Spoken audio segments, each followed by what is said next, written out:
بسم اللہ الرحمن الرحیم۔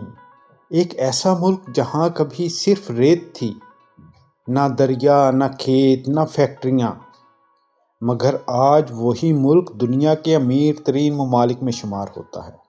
یہ ہے قطر، ایک چھوٹا سا ملک مگر کامیابی کی بہت بڑی کہانی۔ قطر مشرق وسطیٰ میں واقع ایک چھوٹا سا ملک ہے، جس کے ایک طرف خلیج عرب اور دوسری طرف سعودی عرب ہے۔ قطر کا رقبہ کم، آبادی بھی زیادہ نہیں، مگر اس کی اہمیت بہت بڑی ہے۔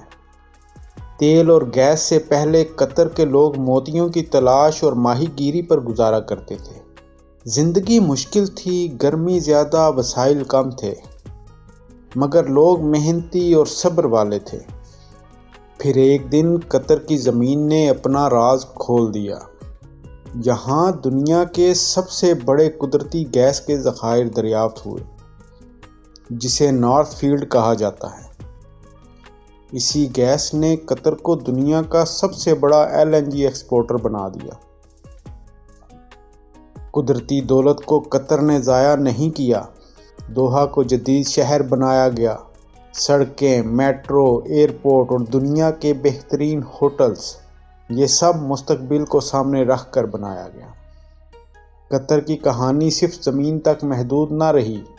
قطر ایئر ویز کے ذریعے یہ فضاؤں تک جا پہنچی۔ یہ ایئر لائن آج دنیا کی بہترین ایئر لائنز میں شمار ہوتی ہے۔ حماد انٹرنیشنل ایئرپورٹ اور قطر ایئر ویز نے دوحہ کو ایشیا، یورپ اور افریقہ کے درمیان ایک عالمی مرکز بنا دیا۔ یوں قطر نے اپنے جغرافیے کو طاقت میں بدل دیا۔ 2022 کا فیفا ورلڈ کپ قطر کے لیے صرف ایک کھیل نہیں تھا، یہ دنیا کو یہ دکھانے کا موقع تھا کہ ایک چھوٹا سا ملک بھی بڑے خواب پورے کر سکتا ہے۔ ریگستان میں بنے جدید اسٹیڈیمز نے دنیا کو حیران کر دیا۔ الجزیرہ جیسے عالمی میڈیا نیٹ ورک نے قطر کو دنیا کی آواز بننے میں مدد دی۔ سیاست، مذاکرات اور امن کے معاملات میں قطر ایک خاموش مگر مؤثر کردار ادا کرتا ہے۔ قطر ہمیں یہ سکھاتا ہے کہ دولت سے زیادہ ضروری سوچ ہوتی ہے۔ صحیح وقت پر صحیح فیصلے اور مستقبل کو دیکھنے والی قیادت ایک ملک کی تقدیر بدل سکتی ہے۔